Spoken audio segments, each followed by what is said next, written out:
ये चर्चा है देश भर में, चुनाव पास आ रहा है और आपको आपके प्राथमिकता के भी विषय करने, जैसे मैं जानता हूं कि आप जब दिल्ली में मंत्री थे तो जुदेव जी आपके घर को मिनी एम्स कहते थे जी।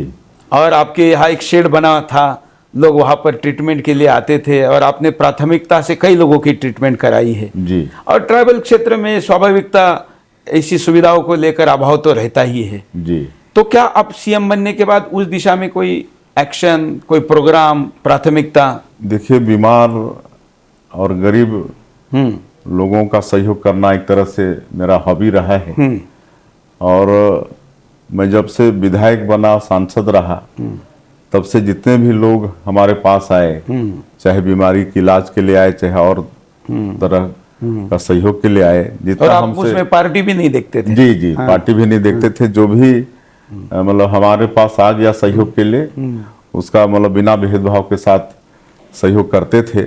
और पिछले समय जब हम लोगों की 15 साल की सरकार थी तो यहाँ के मुख्यमंत्री कभी कभी बोलते थे चर्चा में कि बीमार लोगों के इलाज के लिए सबसे ज़्यादा अगर किसी का पत्र आता है तो आप ही का आता है।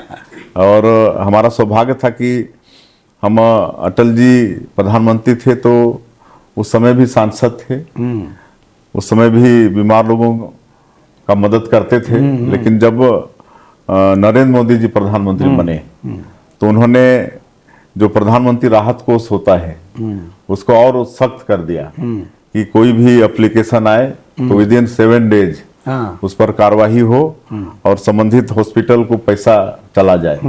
तो हमको ख्याल है कि हम सैकड़ों हजारों लोगों का प्रधानमंत्री राहत कोष से भी बीमारी का इलाज कराए। एक तो यहाँ प्रदेश में भी हमारी सरकार थी तो यहाँ की सरकार से भी मदद लेते थे और भारत सरकार से भी।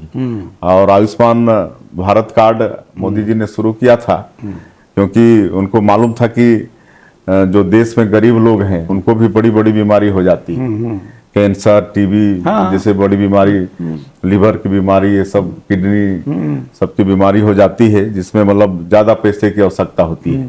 इसलिए आयुष्मान भारत कार्ड का उन्होंने शुरुआत किया जिसमें 5 लाख तक की इलाज की व्यवस्था थी।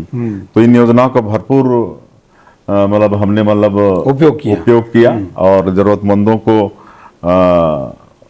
मदद किए। हमको खुद भी नहीं पता है कि कितने लोगों का मदद किए।